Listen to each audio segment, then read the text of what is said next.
Brazil के एक famous एक जर्नलिस्ट हैं, पेपे एस्कोबार। उनका कहना है कि अभी जब स्विट्जरलैंड के अंदर बातचीत चल रही थी ईरान और अमेरिका के बीच में, वहां पर मोसाद मुनीर को और पाकिस्तान डेलीगेशन को मारना चाहता था। ये बड़ा खतरनाक खुलासा हुआ है साहब। मोसाद ने प्लान किया था असीम मुनीर को मारने का, और जो उनका डेलीगेशन है उनको मारने का पूरा साजिश रचा था। पेपे एस्कोबार ने दावा किया है, और ये इंटरसेप्ट भी हुआ है। मैसेज सुनने में आया है कि पाकिस्तान के खुफिया डिपार्टमेंट ने इसको इंटरसेप्ट भी किया है। ब्राजील के इन्वेस्टिगेटिंग जर्नलिस्ट और जियोपॉलिटिकल एक्सपर्ट पेपे एस्कोबार बड़े फेमस हैं। उनका पॉडकास्ट, उनका कहना है कि मोसाद ने स्विट्जरलैंड में अमेरिका और ईरान की टॉक्स में मीडिएशन के तौर पर शामिल पाकिस्तानी डेलीगेशन के साथ असीम मुनीर की मर्डर की प्लानिंग की थी। अभी तक कोई, मेरे पास कम से कम ऐसी कोई खबर नहीं है कि पाकिस्तान से क्या रिएक्शन आ रहा है इसके ऊपर। ये पॉडकास्ट के अंदर खासतौर से एक इंटरनेट सेलिब्रिटी मारियो नोफेल है, उसके साथ पॉडकास्ट में खुलासा किया। एस्कोबार ने दावा किया कि पाकिस्तान का खुफिया डिपार्टमेंट उसको एक सीक्रेट मैसेज मिलता है कि मोसाद स्विट्जरलैंड के अंदर पाकिस्तान के डेलीगेशन को और मुनीर को मारने की तैयारी कर रहे हैं। एस्कोबार ने असीम मुनीर और पाकिस्तान डेलीगेशन के मर्डर की साजिश की कि मोसाद ये करने जा रहा है, क्योंकि पाकिस्तान और इजराइल एक दूसरे के कट्टर दुश्मन हैं। और खासतौर से अपने पासपोर्ट में भी लिखता है कि इजराइल के लोग, पाकिस्तान के लोग इजराइल नहीं जा सकते। एस्कोबार ने बातचीत में कहा कि पाकिस्तान आर्मी को एक इंटरसेप्ट मिलता है खुफिया, और वो कहते हैं कि नेतन्याहू के ऑर्डर के ऊपर मोसाद असीम मुनीर और बाकी जो साथ में डेलीगेशन है उनकी मर्डर करने की साजिश रच रहा है, उनको सबको मारने की साजिश रखी है। और यहां पर ये जब साजिश का पता चला तो पाकिस्तान के जो ऑफिशियल्स थे वहां पर कुछ एक्सचेंज हुआ है। वहां पर अब क्या हुआ मैसेज पता नहीं। पाकिस्तान ने हमेशा की तरह मीडिएशन के माध्यम से सीधा मैसेज भेजा था, और यहां पर मैसेज जो कहा गया है कि अगर तुमने कुछ ऐसा कहा कि इजराइल को भी एक मैसेज गया है कि अगर तुमने हमारे डेलीगेशन को टच किया तो हम तुम्हें नक्शे से मिटा देंगे बस। और ये कुछ ऐसी बातें भी हुई हैं। एस्कोबार के दावे की अभी इंडिपेंडेंटली कोई उसका वेरिफिकेशन तो नहीं हुआ है, और ना ही पाकिस्तान और इजराइल की गवर्नमेंट ने इसको वेरीफाई किया है। एस्कोबार के दावे में सपोर्ट करने वाला कोई सबूत भी नहीं है, लेकिन उनके इस दावे ने, चूंकि वो पावरफुल आदमी है, पेपे एस्कोबार कोई छोटे आदमी नहीं है, उनके इस दावे ने एक बड़ा, जिसे क्या कहते हैं साहब, हलचल मचा दिया इस टाइम कि मोसाद, वैसे हैरानी नहीं होनी चाहिए, हैरानी बिल्कुल नहीं होनी चाहिए, क्योंकि वो मोसाद जो आयतुल्लाह खमनेई को मार सकता है, जो ईरान के 30-40 बड़ी लीडरशिप को मार सकता है, तो वो पाकिस्तान की लीडरशिप को क्यों नहीं मार सकता? उसको क्यों नहीं मार सकता? ये बात तो मानने की है ना। इस बात को तो हमें ही मानना पड़ेगा ना, कि अगर वो आयतुल्लाह खमनेई को मार सकता है, बाकी उनके लीडरान को मार सकता है, तो असीम मुनीर फिर उनके लिए क्या बड़ी चीज है। लेकिन हाँ, ये बात है कि अगर पाकिस्तान भी एक न्यूक्लियर पावर है, फिर पाकिस्तान भी अपनी न्यूक्लियर पावर का इस्तेमाल, जो भी उनके पास मिसाइल सिस्टम्स है उसका द्वारा वो कर सकता है वो। और ये सही बात है कि अगर आपस में इनकी फाइट होती है तो फिर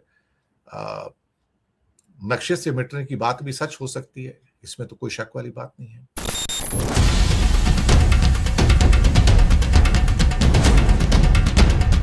विरोधियों पर कहर बरपाने वाला मुनीर, खुद को पाकिस्तान का सबसे ताकतवर आदमी समझने वाला मुनीर, जिस मुनीर पर दूसरे देशों को अस्थिर करने के आरोप लगते रहे हैं, अब वही मुनीर खुद एक इंटरनेशनल साजिश की कहानी के केंद्र में था।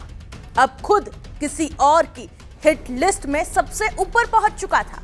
एक कहावत है हिंदी में कि शिकारी कितना भी शातिर क्यों ना हो, एक दिन वो भी किसी और के निशाने पर आ ही जाता है। स्विट्जरलैंड में पीस टॉक चल रही थी।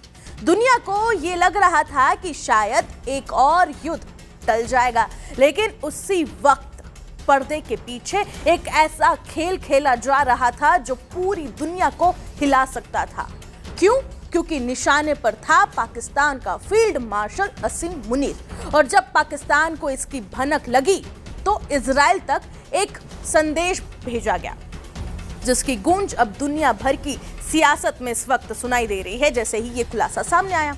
आखिर क्या था वो प्लान? किसने रची थी ये पूरी साजिश? और क्यों अचानक दुनिया की नजरें स्विट्जरलैंड से पाकिस्तान और इजराइल पर जा टिक गई है? इस पूरी कहानी को विस्तार से समझते हैं। एक्चुअली हत्या के प्लान का ये जो दावा सामने आया है, ये ब्राजील के पत्रकार और जियोपॉलिटिकल एनालिस्ट पेपे एस्कोबार ने किया है। उन्होंने ये बताया कि लेबनीज ऑस्ट्रेलियन पॉडकास्टर और कमेंटेटर मारियो नोफाल के साथ उन्होंने ये बातचीत कही।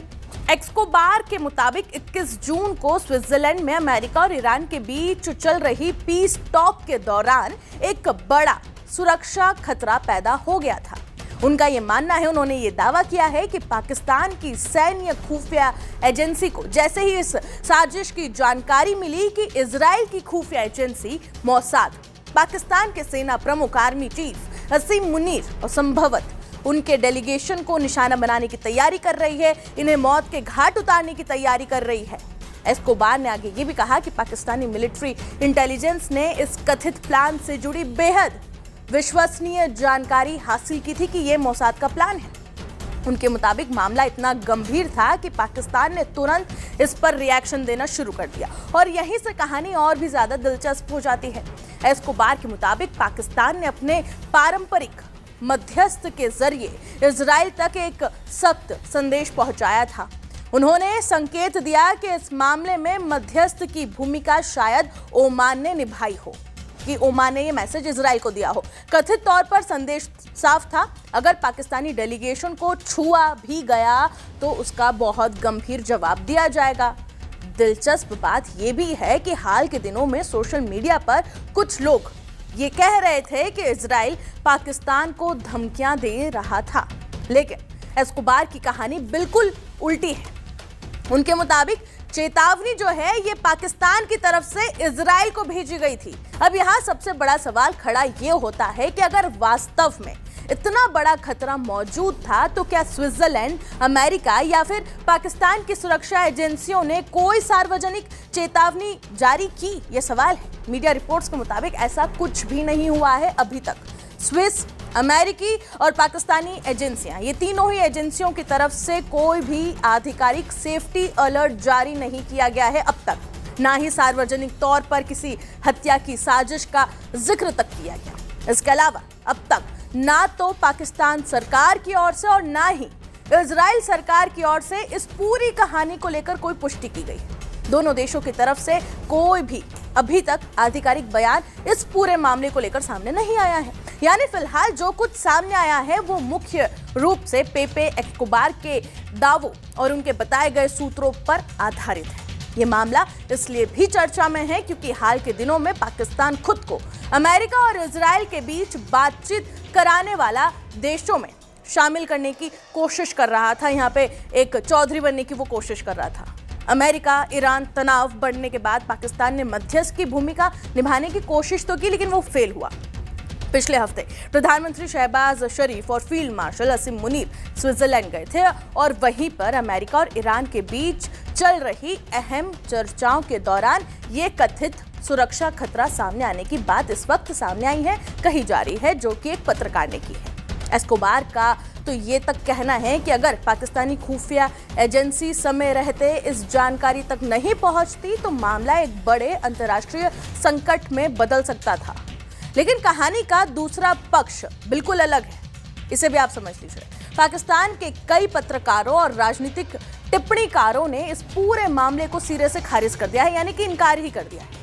पाकिस्तान के डिजिटल न्यूज प्लेटफॉर्म के मुताबिक कई पत्रकारों ने इस कहानी को, जो ये दावा सामने आया है, इसे बेबुनियादी और तथ्यों से परे बताया है। सीनियर पत्रकार सैयद तलत हुसैन ने सोशल मीडिया प्लेटफॉर्म एक्स पर इस दावे को खारिज करते हुए ये लिखा है कि ये पूरी कहानी बकवास है, इसमें जरा सी भी सच्चाई नहीं है, ऐसा कुछ भी कभी भी नहीं हुआ है।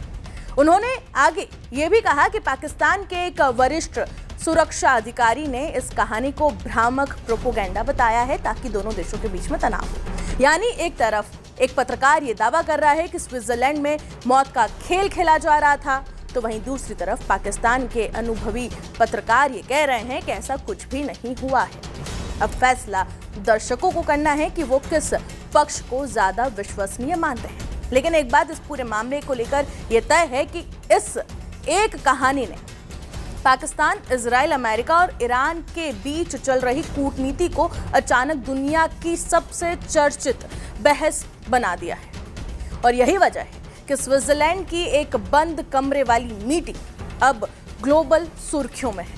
आपको क्या लगता है, क्या असीम मुनीर सचमुच किसी बड़े ऑपरेशन के निशाने पर थे? क्या मोसाद सच में असीम मुनीर को मारने वाला था, या फिर यह सिर्फ एक जियोपॉलिटिकल दावा है, सिर्फ अटकलों का एक तूफान है?